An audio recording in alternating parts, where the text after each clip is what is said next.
اعوذ باللہ من الشیطان الرجیم بسم اللہ الرحمن الرحیم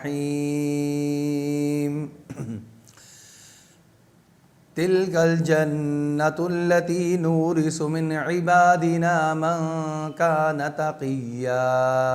وما نتنزل الا بأمر ربك له ما بين أيدينا وما خلفنا وما بين ذلك وما كان ربك نسيا رب السماوات والأرض وما بينهما فاعبده واصطبر لعبادته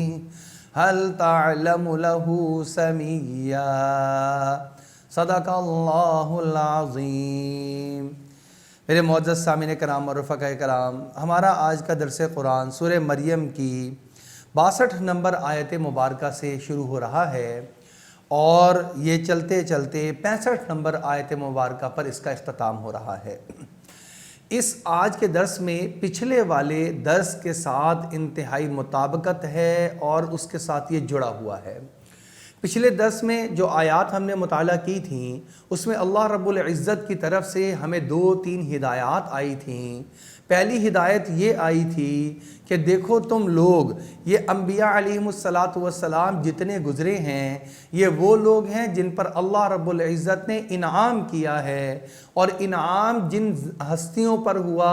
ان کی کئی ساری کیٹیگریاں ہیں، کئی سارے طبقات ہیں۔ ان میں سے ایک سب سے پہلا اور سب سے بڑا طبقہ تو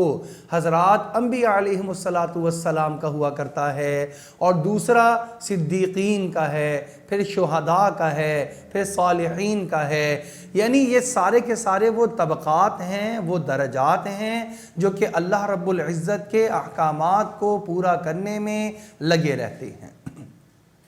اور پھر یہ بھی بتا دیا گیا کہ کچھ لوگ تو ایسے تھے جو ان طبقات میں شامل تھے، وہ خود نیک اور صالح تھے، حتیٰ کہ انبیاء علیہم السلام بھی اسی طبقے میں شامل ہیں۔ آگے ان کے جو خلفاء بنے، ان کے جانشین بنے، وہ جانشین اچھے جانشین نہ بنے، وہ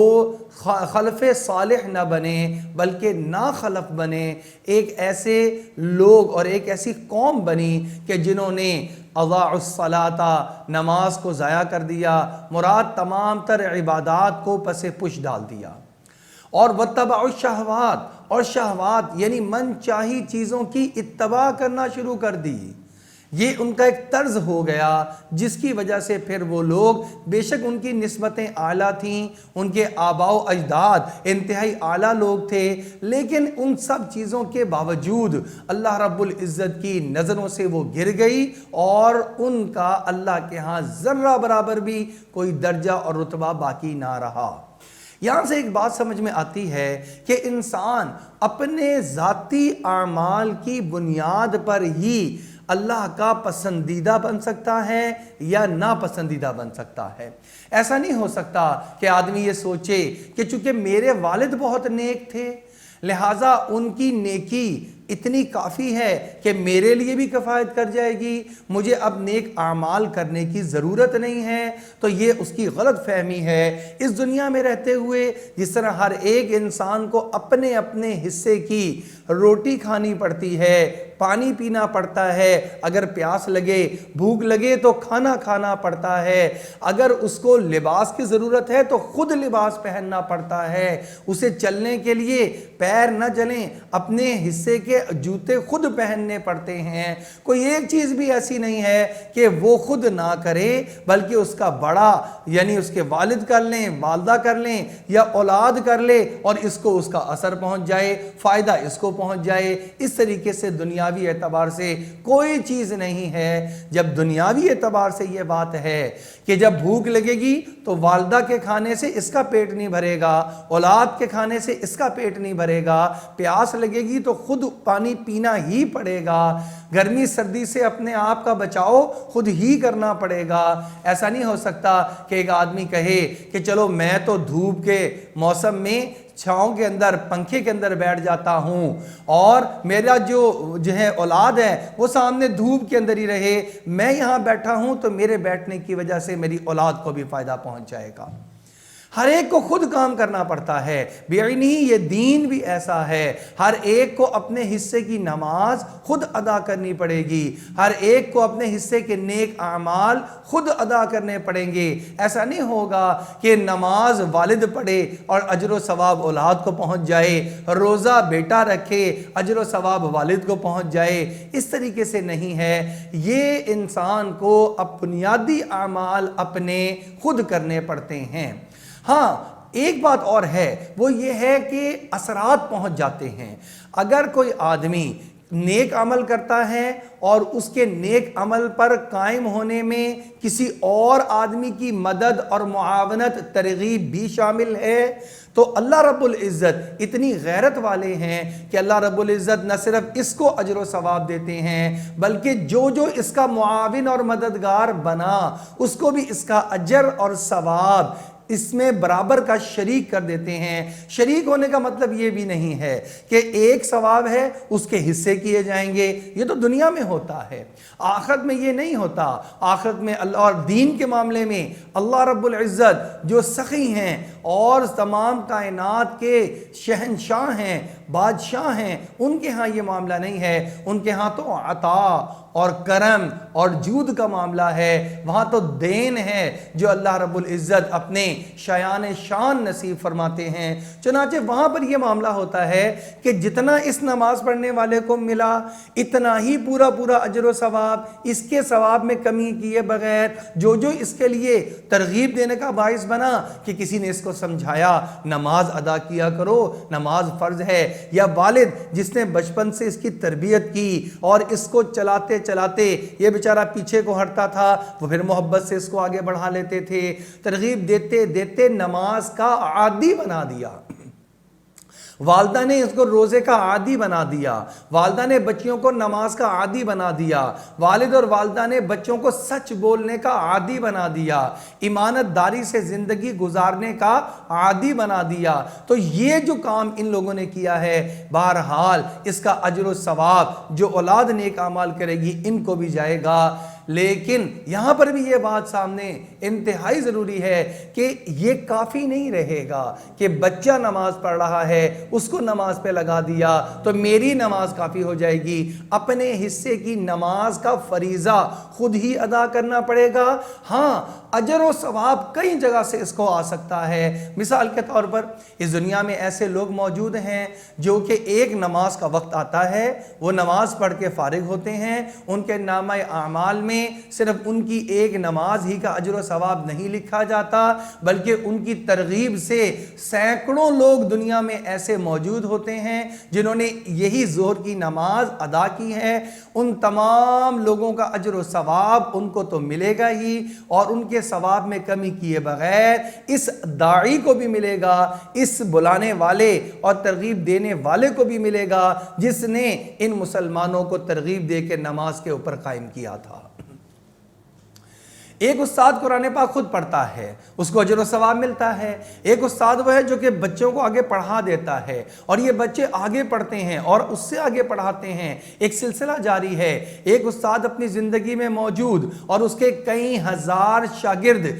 قرآن مجید پڑھنے پڑھانے، علم دین پڑھنے پڑھانے میں لگے ہوئے ہیں، تو یہ جتنے اس کے شاگرد ہیں ان کو اپنا اجر و ثواب تو مل ہی رہا ہے، لیکن ان سب کا ثواب جمع ہو کر اس استاد محترم کے بھی نامہ اعمال میں جا رہا ہے جس نے ان کو پڑھایا تھا اور جنہوں نے ان کا ذریعہ بنے تھے ان کو جو ہے سبق پڑھانے کا، درس دینے کا، تعلیم دینے کا، علم کے حصول کا، ان کو بھی پورا اجر و ثواب استاد محترم کو ان کی ترغیب دینے اور پڑھانے کی وجہ سے اللہ پاک عطا فرما دیں گے۔ چنانچہ یہ بات سمجھ جانی چاہیے کہ انسان کا فریضہ انسان خود ہی ادا کرتا ہے، کوئی اور شخص ادا نہیں کر سکتا۔ ہاں ویسے ترغیباً یہ ہے کہ اللہ رب العزت نے ایسا نظام رکھا ہے کہ جو جس کے لیے نیکی کا باعث بنے گا اللہ اس کو بھی اجر و ثواب عطا فرماتے رہیں گے۔ لیکن یہ بات بھی غور کریں، اگر ہم نے کوئی غلط عادت اپنے بچوں میں ڈیولپ کرنے میں معاونت کر دی، جھوٹ بولنے میں، اور ہم نے ان کے لیے سہولت فراہم کر دی، مثال کے طور پر ہمارے گھر میں بچے نے جھوٹ بولا، والدہ کو پتہ چل گیا کہ بچے نے جھوٹ بولا ہے، لیکن والدہ نے اس کے اوپر پردہ ڈال دیا اور کہا کہ نہیں ایسے نہیں، جو ہے اس کو سمجھایا نہیں کہ بیٹا جھوٹ نہیں بولا کرتے، ناراضگی کا اظہار نہیں کیا، بلکہ بعض اوقات تو شاباشی دے دی کہ شاباش تم نے بڑی مہارت کے ساتھ اس سے مقابلہ کیا، اور تو اچھا کیا تم نے جھوٹ بول دیا، یا خود سکھایا کہ اگر کوئی اس طریقے سے جو ہے وہ تم سے مانگے چیز تو تم انکار کر دینا، میرے پاس تو ہے ہی نہیں۔ یا اور جس طرح دروازوں پر عام طور پہ ہمارے ساتھ معاملات پیش آتے ہیں، کوئی ملنے کے لیے آیا، ہم بچے کو کہہ دیتے ہیں جاؤ جا کر کہہ دو کہ وہ گھر پر ہی نہیں ہیں۔ مختلف جھوٹ کے طریقے ہیں جو والدین ہم اپنے بچوں کے سامنے خود بول رہے ہوتے ہیں، وہ سیکھ رہے ہوتے ہیں، یا پھر ہم براہ راست ان کو سکھا رہے ہوتے ہیں جا کر ایسے کہنا، تو وہ جھوٹ ہوتا ہے جو ہم سکھا رہے ہوتے ہیں۔ اب جس نے والد اور والدہ نے جھوٹ سکھا دیا اپنی اولاد کو، اب یہ ساری زندگی جھوٹ بولتا رہے گا۔ جس والد اور والدہ نے نماز کی عادت نہیں ڈلوائی، ان کے ذمے تھا کہ یہ اپنی بچوں کی نماز کی فکر کرتے، روزے کی فکر کرتے، یہ بچے حالت بچپنا میں ان کے پاس موجود تھے، انہوں نے اس کی تربیت جانتے بوجھتے نہیں کی، اب وہ نہ نماز کا عادی ہے، نماز کو بھی چھوڑتا ہے، نہ وہ روزے کا عادی ہے، روزے کو بھی چھوڑتا ہے، تو اس کا گناہ جہاں اس کو جائے گا وہاں پہ درست تربیت نہ کرنے کا گناہ والدین کو بھی جا رہا ہوگا۔ لہذا یہ ایک نظام ہے جو اللہ رب العزت نے چلا دیا ہے۔ اس لیے ہمیں یہ دیکھنا چاہیے اس دنیا کی مختصر زندگی میں میرے ذریعے سے بھلائی تو پھیل رہی ہو، اچھی عادات تو لوگوں میں منتقل ہو رہی ہوں، میری اپنی نسل اور میری اپنی اولاد، میرا گھر اور میرے اعزاء و اقارب میں میری ذات کی وجہ سے نیکی اور بھلائی کا تو فروغ ہو رہا ہو، برائی میرے ذریعے سے کبھی بھی نہ پھیل رہی ہو۔ لوگ تو اتنا تک خیال رکھتے ہیں کہ آج کل واٹس ایپ کا زمانہ ہے، بہت ساری پوسٹیں آتی ہیں، کسی کے اندر غیبت بھی ہوتی ہے، کسی کے اندر طعنہ بھی ہوتا ہے، کسی کے اندر اور خاص طور پہ سیاسی پوسٹیں آتی ہیں، اس میں جھوٹ بھی ہوتا ہے، الزام تراشیاں بھی ہوتی ہیں، کچھ ایسی پوسٹیں آتی ہیں جس کے اندر نازیبا لطائف ہوتے ہیں، بیہودہ قسم کے لطائف اور جملے لکھے ہوتے ہیں، بے شک وہ ہنسی کے لیے مذاق کے لیے ہوتے ہیں۔ وہ یہاں پر یہ بات بھی علماء فرما رہے ہیں کہ دیکھو کوئی ایسی پوسٹ نہ بھیجو آگے کہ جس سے تمہارا استعمال ہو جائے برائی کو اور فحاشی کو آگے پھیلانے کے لیے۔ اول تو تم بھی ایسے گروپوں میں اور ایسے دوستوں کے ساتھ دوستی نہ کرو کہ تمہارے پاس ایسے جھوٹ اور الزامات اور فحاشی یا برائی یا برے لطیفے اور جو ہے اس طرح کی کوئی برے جملے، اس طرح کی کوئی چیز تمہارے پاس بھی آئے، لیکن اگر تمہارے پاس آ گئی تو فوراً اس کو اپنے سے ڈیلیٹ کر دو، کہیں غلطی سے بھی تم کسی اور کو مت بھیج دینا، کہیں تمہاری وجہ سے تم استعمال نہ ہو جاؤ، تمہارا موبائل، تمہاری ذات استعمال نہ ہو جائے برائی کے آگے پھیلانے میں۔ جب انسان اس طرح زندگی گزارتا ہے پابندیوں سے، پھر اللہ رب العزت فرماتے ہیں لا يسمعون فيها لغوا الا سلاما۔ یہ جب جنت میں جائیں گے تو دنیا میں تو انسان کو جتنی باتیں یہ سنتا ہے کانوں سے، اگر اس کی فہرست بنائے تو تقریباً آدھی ایسی ہوتی ہیں جو اس کو نامناسب لگتی ہیں، اس کی توقع کے خلاف ہوتی ہیں، اس کو نامناسب باتیں سننی پڑ جاتی ہیں، جو اس کی تمنا کے خواہشات کے برعکس ہوتی ہیں، جو اس کے نفع کے برعکس ہوتی ہیں، یعنی کوئی نقصان کی خبر مل جاتی ہے۔ ہم اپنے بچوں کی مثال ہی لے لیں، کبھی خبر ملی بچے کو چوٹ لگ گئی خدا نہ خواستہ، کبھی جو ہے وہ خبر ملی بچے سے کسی نے کوئی چیز چھین لی ہے اور اب بچہ روتا ہوا ہمارے پاس آ گیا۔ ہمارے بھائی بہنیں، ہمارے گھر والے، ان سے ہمیں بعض وقت ایسے جملے سننے کو ملتے ہیں جو کہ ہمارا دل نہیں چاہتا کہ یہ سنیں، اس میں طعنہ ہوتا ہے، تشنیع ہوتی ہے، اس میں ہماری تحقیر ہوتی ہے۔ یہ دنیا کا ایک نظام ہے، جتنی باتیں ہم سنتے ہیں اگر ہم ان ساری باتوں کو دیکھیں تو ان میں سے آدھی ایسی ہوتی ہیں جن کو دیکھ کر دل خوش ہو جاتا ہے، اور آدھی ایسی ہوتی ہیں جن کو دیکھ کر اور سن کر انسان کا دل غمگین ہو جاتا ہے۔ تو اللہ رب العزت نے جنت کیسی جگہ بنائی، وہاں پہ ایک بات بھی ایسی سننے کو نہیں ملے گی جس سے آپ کا دل خراب ہو جائے۔ لا يسمعون فيها لغوا الا سلاما، وہاں پر کوئی ایک بات بھی ایسی نہیں ہے جو کہ لغو ہو، بیکار ہو، فضول ہو، تکلیف پہنچانے والی ہو، الا سلاما، مگر سلامتی کی بات ہی ملے گی۔ ہر طرف سے خیر کی خبر ہی آئے گی، ہر طرف سے خیر بڑھتی چلی جا رہی ہوگی، اس لیے کہ برائی اور نقصان کا تصور جنت میں ہے ہی نہیں۔ اس وجہ سے اللہ نے فرمایا وَلَهُمْ رِزْقُهُمْ فِيهَا بُكْرَةً وَعَشِيًّا،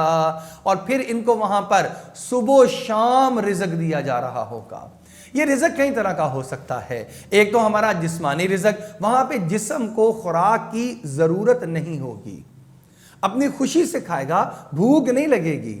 ایسا نہیں ہوگا کہ بھوک لگ رہی ہے اور بھوک کی تکلیف برداشت کرنی پڑ رہی ہے، پیاس کی شدت وہ محسوس ہو رہی ہے، ایسا قطع نہیں ہوگا۔ ویسے اپنی مرضی سے چاہے جتنا مرضی کھائے، جتنا مرضی پیے، اپنی بشاشت قلب کے لیے نہ پیٹ پر بوجھ ہوگا۔ آج کل ہم رمضان میں روزے رکھ رہے ہیں، جیسی افطاری ہوتی ہے اور جب ہم کھانا کھا کر فارغ ہوتے ہیں تو معدے کے اوپر اتنا بوجھ ہو جاتا ہے کہ ہمارا پورا وجود نڈھال ہو جاتا ہے، ایسا لگتا ہے جیسے جسم میں سے جان ہی نکل گئی، جسم میں ہلکی ہلکی درد رہنا شروع ہو جاتی ہے اور جسم تھکاوٹ والا محسوس ہوتا ہے، حالانکہ عین افطار سے پہلے بھی ہم اپنے آپ کو اس کیفیت میں نہیں پا رہے ہوتے، لیکن جیسے کھانا کھایا اور وہ ذرا زیادہ کھایا گیا، معدے پر بوجھ آیا، اس کا اثر پورے وجود پر پڑا اور جسم نڈھال ہو گیا۔ اللہ رب العزت نے کیا جنت میں یہ بات نہیں رکھی آپ جتنا مرضی کھاتے رہیں، آپ کے معدے کے اوپر کسی قسم کا کوئی بوجھ ہی نہیں ہوگا، نہ جسم نڈھال، نہ جسم میں درد، نہ جسم کے اندر نقاہت، نہ کوئی کام نہ کرنے کا جی کر، کچھ نہیں ہوگا، حشاش بشاش، سلامتی سلامتی۔ اللہ رب العزت نے وہاں پہ رزق دیا ہے، اور یہ رزق صبح و شام یعنی ہر ٹائم، اور بعض علماء نے اس کے ساتھ اس حدیث مبارکہ کو بھی ملایا جس میں نبی اکرم صلی اللہ علیہ وسلم نے فرمایا یسبحون اللہ، یہ جنتی لوگ اللہ کی تسبیح اور پاکی بیان کریں گے، بکرۃ و عشیہ، صبح بھی اور شام بھی۔ گویا اللہ یہ بتانا چاہتے ہیں جس طرح دنیا میں یہ رہتے ہوئے اللہ کو کم از کم فرائض میں، نماز میں 5 اوقات میں یاد رکھتے تھے، فرائض ادا کرتے تھے اہتمام سے، اور پھر اس کے علاوہ اس سے پہلے سنتیں، اس کے بعد کی سنتیں، پھر نوافل، پھر ویسے زبان پر ذکر و اذکار کی تسبیحات، گویا اللہ کو دنیا میں یاد رکھتے تھے۔ ان کی یہ لذت جو زبان کو حاصل ہوئی ہے اللہ کی یاد کی، یہ اللہ رب العزت قیامت میں بھی اور جنت میں بھی ان کو عطا فرمائیں گے، جہاں پر جسمانی اعتبار سے ان کو غذا مل رہی ہوگی، ویسے ہی روحانی اعتبار سے بھی ان کو غذا مل رہی ہوگی۔ اور صبح و شام یہ اللہ کی پاکی اور بڑائی کو بیان کریں گے۔ کیا عجیب منظر ہوگا جب انسان کے ارد گرد نعمتیں ہی نعمتیں ہوں، سلامتی ہی سلامتی ہو، تب اللہ رب العزت کی قدرت کاملہ سامنے نظر آتی ہو، اللہ کی زیارت نصیب ہو چکی ہو، تو ایک مومن کے ایمان کا لیول کہاں ہوگا، اور جب وہ وہاں پر اللہ کی تسبیح اور پاکی بیان کرے گا تو اس تسبیح اور پاکی کی کیفیت ہی کتنی اعلیٰ ہوگی۔ اللہ ہم سب کو وہ نصیب فرمائے، پوری امت مسلمہ کو نصیب فرما دے۔ اللہ رب العزت فرما رہے ہیں تِلْكَ الْجَنَّةُ الَّتِي نُورِثُ مِنْ عِبَادِنَا مَنْ كَانَ تَقِيًّا، یہ ہے وہ جنت جو ہم اپنے بندوں کو وراثت میں عطا فرمائیں گے، مَنْ كَانَ تَقِيًّا، اس شخص کو جو کہ متقی ہوگا۔ اب علماء فرماتے ہیں کہ اللہ رب العزت نے جنت میں بھیجنے کے لیے اور داخل کرنے کے لیے قرآن مجید میں کئی طرح کے الفاظ بیان فرمائے ہیں۔ اکثر جگہ پر ہے کہ داخل ہوں گے، اللہ پاک داخل کریں گے ان کو، اور یہاں پر فرمایا نورث، ہم وراثت میں دیں گے ان کو۔ علماء مفسرین نے یہاں پہ اس لفظ کے جو معانی، مطالب اور تفسیر کی ہے، اس سن کر بھی ہمارے دل کو انتہا درجے کا اطمینان اور چین نصیب ہوتا ہے۔ کیسے؟ اللہ رب العزت نے یہاں پہ وراثت کی بات کی ہے، اس کا مطلب یہ ہوا کہ جنت مومنوں کی وراثت ہے جو انشاءاللہ ان کو ملے گی، من کان تقیہ، جو متقی ہوگا۔ دنیا کی وراثت تو چاہے انسان متقی ہو چاہے فاسق و فاجر ہو اس کو مل جاتی ہے، لیکن جنت جو ہے اس کی وراثت، اچھا اس کو وراثت کیوں کہا گیا؟ 2-3 وجوہات ہیں۔ پہلی وجہ یہ ہے سیدنا آدم علیہ نبینا علیہ السلام کو پیدا فرمانے کے بعد سب سے پہلا جو گھر نصیب فرمایا گیا، زمین الاٹ کی گئی، وہ جنت ہی تو تھی۔ لہذا ہمارے جد امجد، ہمارے بابا آدم علیہ السلام جنتی ہیں، جنت میں رہے، جنت ان کی جگہ، اور وہاں سے ہی پھر زمین پر اتارے گئے. گویا کہ وہ مالک تھے پہلے، اب وہاں سے وراثت چلتے چلتے ان کی اولاد میں بھی منتقل ہوگی، لیکن اولاد وہ جو فرما بردار ہوگی، جو نافرمان اولاد ہوگی وہ جنت میں نہیں جائے گی، بلکہ اس کے لیے الگ مقام دوزخ ہے. چنانچہ ہمیں وراثت اس طریقے سے آدم علیہ نبی جناب علیہ السلام کی حاصل ہو جائے گی. ایک ترغیب ملتی ہے کہ دیکھو تم تو وہیں سے آئے ہو، وہیں واپس جانا ہے. ایک آدمی کسی مقام اور منصب پر موجود ہو اور وہاں سے کسی وجہ سے نیچے اتار دیا جائے تو اس کو اپنے دل میں بھی یہ خیال آتا ہے میں اس مقام پر فائز تھا، میرا ٹارگٹ دوبارہ سے اس مقام کو حاصل کرنا ہے. اس کے ارد گرد کے لوگ بھی اس کو سمجھاتے ہیں بیٹا تم نے پہلے امتحان میں پہلی پوزیشن لی تھی، اب تم دوسری کلاس میں آئے ہو، تم نے دوسری پوزیشن لی ہے نہیں، تمہارا ٹارگٹ وہ پہلی پوزیشن ہی ہوگا، تمہارے لیے وہ پہلی پوزیشن ہی ہے، تو ہمارے لیے بھی وہ جنت کی پوزیشن ہی ہے. اللہ نے مسلمانوں کے لیے جنت کو بنایا ہوا ہے.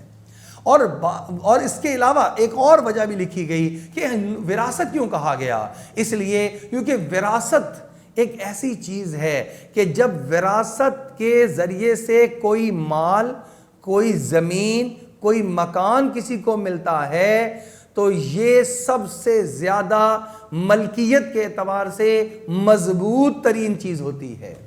اس کو چیلنج نہیں کیا جا سکتا. ایک چیز آپ نے خریدی ہے تو پتہ چل سکتا ہے کہ جو خریدی ہے یہ تو جھگڑے والی جگہ تھی، جھگڑے والا پلاٹ تھا، آپ خرید رہے ہیں، آپ کو پتہ ہی نہیں ہے کہ پہلے کیا معاملات. ایسے بے شمار واقعات ہوتے ہیں کہ خریداری ہو گئی، خریداری کے بعد پتہ چلا اس کے اندر تو کوئی جھگڑا بھی تھا اور جھگڑا نکل آیا. اب کیا پریشان ہو رہا ہے انسان، پتہ نہیں میرے پاس رہے گی یا واپس چلی جائے گی. اب رہ بھی رہا ہے 10 سال اس مکان میں رہے گا، ایک دن بھی سکون سے نہیں رہے گا، ہر وقت یہ خدشہ شاید کہیں مجھ سے یہ چھین نہ لیا جائے. تو ایسے جو ہے گھر میں انسان کو راحت ملے گی کہ تکلیف ملے گی؟ تکلیف ملے گی. دوسرا یہ ہوتا ہے کہ آپ نے خریدا ہے یا آپ کو کسی نے ہبہ کیا ہے، وہ ہبہ کرنے والا واپس لے لیتا ہے. وہ کہتا ہے نہیں بھئی میرا موڈ چینج ہو گیا، میں نے آپ کو ہبہ کیا تھا، لاؤ میں ہبہ اپنا واپس لیتا ہوں. وہ طاقتور ہے، وہ ہبہ واپس لے سکتا ہے. ہدیہ دیا، اس کے بعد کہا بس آج سے تمہارا جینا مرنا ختم ہے، اب وہ ہدیہ جتنا دیا تھا وہ واپس کر دو. ایسا ہم روز دیکھتے ہیں. دوستوں میں جھگڑا ہوا تو دوستوں نے کہا بھائی جو چیزیں آپ کے پاس میری ہیں وہ مجھے واپس کر دو، جو میری ہیں وہ واپس کر دو. عام طور پہ اس کو نظر آتا ہے چیز. رشتہ دار، حتیٰ کہ میاں بیوی کا جھگڑا ہوتا ہے تو وہ میاں جو ہے وہ بیوی سے چیزیں اپنی مانگ لیتا ہے، بیوی میاں کو دی ہوئی چیزیں مانگ لیتی ہے. یہ ایک جھگڑے کی کیفیت بن جاتی ہے اگر آپ کسی کو ہدیہ دیتے ہیں، ہبہ کرتے ہیں، عطیہ دیتے ہیں تو بہت ساری چیزیں آ سکتی ہیں. اگر آپ نے خریدی ہے تو اس کے اوپر کیا حق شفا بھی ہو سکتا ہے. مثال کے طور پر ایسا بھی ہم دیکھتے ہیں، ایک آدمی نے گھر خریدا اور اس کے ساتھ والے نے کیس کر دیا، یہ میرے ساتھ لگتا ہے، میں پہلے اس کا حقدار تھا، میں نے اس کو خریدنا تھا، لہذا مجھے دیا جائے، اور وہ جیت بھی جاتا ہے اور پھر اس کو دینا بھی پڑ جاتا ہے. جنت ایک ایسی چیز ہے جو ان تمام تر چیزوں سے پاک ہے، ان تمام خدشات سے پاک ہے. وہ جنت وراثت میں مل رہی ہے، وراثت کے حق کو کوئی انکار نہیں کر سکتا. چنانچہ وراثت میں ملنے والی چیز پہ نہ حق شفا ہے، نہ اس کو واپس لیا جا سکتا ہے. اس سے کہ ایک آدمی دنیا سے چلا گیا، اس کی وراثت میں اس کی اولاد کو چیز مل گئی، اب وہ ہے ہی نہیں کہ واپس لے سکے. چنانچہ یہاں پہ بھی فرمایا ایسی مستحکم تمہیں اس کی ملکیت ملے گی کہ تم سے کوئی نہیں لے سکے گا، نہ تمہیں ڈر ہوگا کسی قسم کا. اور پھر فرمایا وَمَا نَتَنَزَّلُ إِلَّا بِأَمْرِ رَبِّكَ، اور ہم نہیں اترتے، ہم فرشتے نہیں اترتے مگر آپ کے رب کے حکم سے. لَهُ مَا بَيْنَ أَيْدِينَا وَمَا خَلْفَنَا وَمَا بَيْنَ ذَلِكَ، ہمارے سامنے جو کچھ ہے اس کا مالک بھی اللہ، جو ہمارے پیچھے ہے اس کا بھی مالک اللہ، جو آگے اور پیچھے کے درمیان میں ہے اس کا مالک بھی اللہ. وَمَا كَانَ رَبُّكَ نَسِيًّا، ہاں یہ بات ہے تیرا رب بھولنے والا نہیں ہے، تیرے رب کے اندر بھول کی کوئی صفت نہیں ہے. یہ انسانوں کے اندر ہے کہ وہ بھول جاتے ہیں. اس آیت کے شان نزول میں اور حدیث مبارکہ سے ہمیں پتہ چلتا ہے کہ کچھ دن ایسے ہوئے کہ نبی پاک صلی اللہ علیہ وسلم کے پاس جبریل امین کوئی حکم لے کر، کوئی آیت لے کر نہیں اترے. اب آپ صلی اللہ علیہ وسلم چونکہ اللہ رب العزت سے ایک ملاقات کا ذریعہ ہوتا تھا، جبرائیل امین کا تشریف لانا، وحی یعنی اللہ کا پیغام دینا، تو منتظر رہا کرتے تھے بھئی جتنی مرتبہ زیادہ اللہ کا پیغام آئے، جتنی مرتبہ زیادہ جبرائیل امین اتریں، اتنی زیادہ میرے لیے خوشی کی بات ہے اور سعادت کی بات ہے، لہٰذا منتظر رہتے تھے۔ اور آپ صلی اللہ علیہ وسلم پر کئی دن ایسے گزرے، ایک مرتبہ بھی جبرائیل امین تشریف نہ لائے، تو آپ صلی اللہ علیہ وسلم غمگین ہو گئے، اور آپ صلی اللہ علیہ وسلم کا یہ غم، اس کا اثر آپ کے جسم پہ بھی پڑا، چہرے انور پر بھی پڑا کہ اداس محسوس ہوتے ہیں۔ صحابہ بھی پریشان ہوئے اور اداس رہنا شروع ہو گئے۔ مشرکین مکہ کو پتہ چلا تو انہوں نے طرح طرح کے بہانے شروع کر دیے، بھئی آج کل بڑے اداس رہتے ہیں، ان کے خدا نے ان کو نعوذ باللہ چھوڑ دیا ہے، ان کا خدا ان کو بھول گیا ہے۔ ظاہری بات ہے مخالف اور دشمن تو آپ کے اوپر طرح طرح کے تانے ہی کر سکتا ہے، اس کے علاوہ اس کے پاس کوئی اور چیز نہیں ہوتی دینے کے لیے۔ چنانچہ آپ صلی اللہ علیہ وسلم پر جب جبرائیل امین کچھ دنوں کے بعد تشریف لائے تو آپ صلی اللہ علیہ وسلم نے اس بات کا اظہار جبرائیل امین سے بھی کر دیا، اے جبرائیل امین اتنے دنوں بعد تشریف لائے ہیں، میں تو منتظر رہتا ہوں، میں تو مشتاق رہتا ہوں ملاقات کا، اللہ کیا پیغام بھیجیں گے، میں تو اس کا منتظر رہتا ہوں۔ انہوں نے بڑا زبردست جواب دیا، انہوں نے کہا اے پیارے محمد صلی اللہ علیہ وسلم، میں فرشتوں کا سردار اور آپ تمام انبیاء کے سردار، آپ تمام مخلوقات میں سب سے افضل، میں تمام ملائک میں سب سے افضل، لیکن میں اتنی فضیلت کے باوجود بھی اس بات کی جرت اور طاقت نہیں رکھتا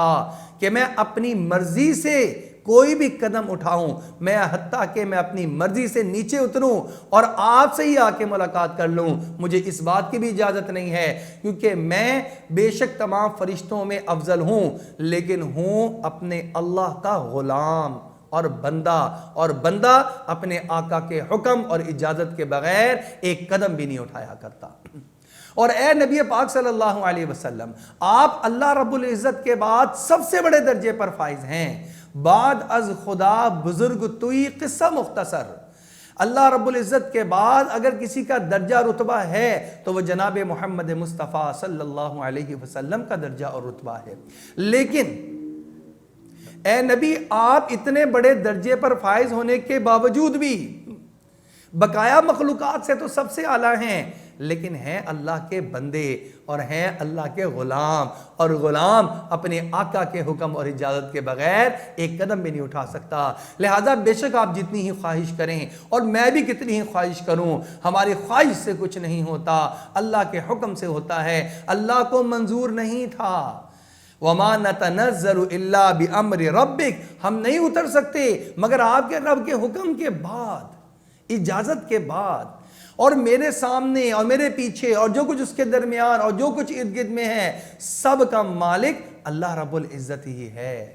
اب باقی یہ بات کہ ہم آپ کو بھول گئے تھے تو ہم آپ کو نہیں بھول سکتے، اور اللہ آپ کو بھول گیا تھا تو یہ بھی نہیں ہے وَمَا كَانَ رَبُّكَ نَسِيًّا، آپ کا رب بھلاتا نہیں ہے، آپ کا رب آپ کو بھولتا نہیں ہے۔ یہ جو لیٹ اور سویر ہے اس میں حکمتیں ہیں، اور وہ حکمت بھی اللہ رب العزت ہی جانتے ہیں، ہمیں تو صرف سر تسلیم خم کرنا چاہیے۔ یہاں سے ایک بہت بڑا سبق مل رہا ہے، وہ سبق یہ ہے، یہ جنت کا تذکرہ کرنے کے بعد اللہ نے دو اعلیٰ ترین شخصیات کا تذکرہ کر کے اللہ کے سامنے ان کی عاجزی کو بیان کیا، بے بسی کو بیان کیا اور اطاعت کو بیان کیا کہ یہ اتنے بڑے بڑی دو شخصیات اور ہستیاں یہ بھی میری اطاعت کرتی ہیں، میرے تابع رہتی ہیں، جو تم میں سے میرے تابع اور میری اطاعت کرے گا اس کو میں جنت انشاءاللہ عطا فرما دوں گا۔